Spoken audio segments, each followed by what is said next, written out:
ওয়াইফ্রমের মাধ্যমে আবেদন করছে এক ভাই, সালমান খন্দকার ভাই। উনি ওয়াইফ্রমের মাধ্যমে আবেদন করছে। তো করার পর আলহামদুলিল্লাহ অ্যাপয়েন্টমেন্টও পাইছে, পাওয়ার পরে জমা দিছে। বাট ভাগ্যের কি নির্মম পরিহাস দেখেন, আসলে বিষয়টা শুনেও কষ্ট লাগতেছে। এই 13ই আগস্টে ওনারটা বাতিল করে দিছে। কি কজ? যে মালিক প্রত্যাহার করছে। দেখেন ভাগ্য আসলে কি। ইউরোপে যেতে হলে আপনার তকদিরে থাকতে হবে আসলে ভাই। আপনার টাকা পয়সা থাকতে পারে, লোভ থাকতে পারে, সঠিক মাধ্যম থাকতে পারে, তকদিরে যদি না থাকে আসলে কখনোই যাওয়া সম্ভব না, কখন পসিবল না। এই লোকটা ওয়াইফ ফ্রম তো আপনারা তো বুঝেন, বর্তমানে যাচাই বাছাই করার পর অরিজিনাল হলে সব কিছু ঠিকঠাক থাকলে তাহলে অ্যাপয়েন্টমেন্ট ডেট দেয়। ওই ব্যক্তি অ্যাপয়েন্টমেন্টটা পাইলো, জমাও করছে, বাট পরবর্তীতে রিজেক্ট পাইলো। কারণ কি? মালিক প্রত্যাহার করছে। ও আর ভালো কথা, এটা আমার secondary channel euro Alam page, অবশ্যই কিন্তু আপনারা সাবস্ক্রাইব করে রাখবেন নতুন নতুন তথ্য পেতে। তো আসলে আর কি বলবো, তকদির খারাপ।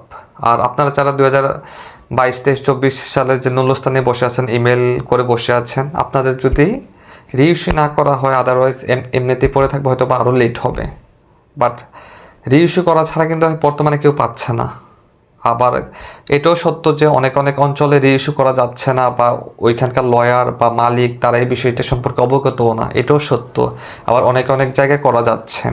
আসলে এখন এই কথাটাই আসলে প্রশ্নবিদ্ধ থেকে যাচ্ছে আর কি সকলের মাঝে, আসলে কি রিইস্যু করলে হবে কি না করলেও কি হবে কি না।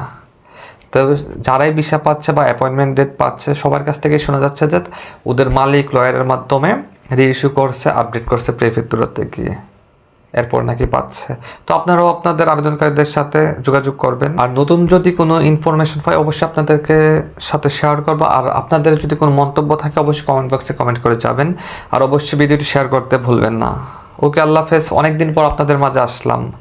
অবশ্যই অবশ্যই কিন্তু একটা কমেন্ট করে যাবেন, ঠিক আছে? ওকে।